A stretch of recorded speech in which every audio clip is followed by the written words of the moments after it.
Et si, pour comprendre une figure politique aussi complexe que Donald Trump, la clé n'était pas dans la politique, mais plutôt dans la technologie? C'est la question assez audacieuse que pose un livre intitulé Le système d'exploitation narcissique. Et c'est la thèse qu'on va explorer ensemble aujourd'hui. L'idée de départ est vraiment provocatrice. L'auteur nous met au défi. Et si ces actions n'étaient pas des choix stratégiques, mais simplement les résultats inévitables d'un programme? Un véritable système d'exploitation psychologique, en quelque sorte. Alors, voilà le programme. On va commencer par décortiquer cette métaphore du système d'exploitation. Ensuite, on verra le programme central, ce fameux soi grandiose, puis sa vision du monde, qui est complètement binaire. On parlera de son besoin impératif de dominer, de sa réponse automatique face aux menaces, et on terminera sur cette idée que tout ça, c'est une fonction voulue du système et non pas un bug. Alors, plongeons dans le cœur de l'idée. Pour l'auteur, ce qui est crucial, c'est que les actions de Trump ne viendraient pas d'une stratégie mûrement réfléchie, mais d'un programme. Un programme très rigide qui aurait été installé dès l'enfance. Et comme n'importe quel système, il lui faut du carburant pour tourner. L'auteur appelle ça l'approvisionnement narcissique. C'est en fait toute forme de validation externe qui vient nourrir cette image de soi grandiose. Que ce soit des louanges, de la peur ou même de la haine, peu importe. Tant que l'attention est intense, ça fait l'affaire. Et cette citation, elle résume tout, non? L'important, c'est vraiment l'intensité de la réaction, pas du tout sa nature. Pour ce système, être ignoré, c'est la pire des choses. C'est l'équivalent d'une panne totale, c'est la mort du système. L'auteur va même jusqu'à retracer une sorte de chronologie de développement de ce logiciel. Il aurait été installé dans l'enfance par son père, Fred Trump, puis débugué à l'école militaire, et enfin mis à jour une dernière fois par son mentor, Roy Cohn. Et depuis son lancement dans le monde, vers 1973, l'auteur soutient qu'il n'y a eu aucune mise à jour, aucun patch. Bon, maintenant, passons au cœur du système, son programme principal. L'auteur l'appelle le soi grandiose. Il faut vraiment l'imaginer comme une persona, une sorte d'armure conçue pour repousser la moindre once de sentiment d'infériorité. Alors, c'est quoi exactement ce soi grandiose? C'est décrit comme un bouclier, une fausse identité infaillible qui doit absolument se convaincre qu'elle est la meilleure, la plus grande, la plus aimée. Tout ça pour se protéger d'une vérité qui serait insupportable, celle d'être ordinaire ou pire encore, un perdant. Et cette citation de 2016 est, pour l'auteur, l'exemple parfait de ce qu'il appelle la grammaire de la grandiosité. Vous voyez, le nous collectif est complètement effacé au profit du moi seul. Il ne s'agit plus du parti, ni même du peuple, c'est moi, seul. La question logique, c'est comment un programme comme ça gère un échec, une défaite? Eh bien, l'auteur avance que ce n'est pas un simple refus d'accepter la réalité, c'est plus profond. C'est une incapacité fondamentale à calculer la défaite. Le système ne peut tout simplement pas traiter l'information, perte.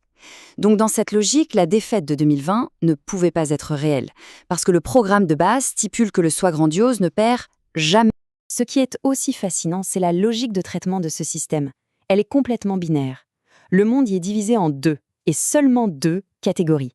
Il n'y a aucune place pour la nuance. Pour décrire ça, l'auteur utilise un terme, le mécanisme de clivage. C'est une règle de traitement de base qui simplifie le monde à l'extrême. Soit c'est merveilleux, soit c'est terrible. Soit on est un génie, soit on est un perdant. Les gens ne sont pas jugés sur leur qualité intrinsèque, mais sur leur utilité, à un instant T, pour le soi grandiose. Et ce mécanisme, il crée un schéma qui devient, incroyablement prévisible. D'abord une idéalisation intense, puis, dès que la personne n'est plus utile, une dévalorisation brutale. Michael Cohen passe de meilleur à rat. Jeff Sessions, d'excellent à disgrâce. Ce statut n'est jamais permanent, il est purement fonctionnel. On arrive maintenant à un autre pilier de cette théorie, ce que l'auteur appelle l'impératif de domination.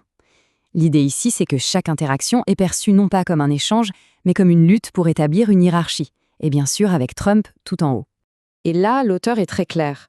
Il ne s'agit pas juste d'une préférence, d'une envie de gagner. Non, c'est présenté comme une incapacité structurelle du système d'exploitation à se soumettre ou même à faire preuve de déférence. C'est une nécessité à la survie psychologique.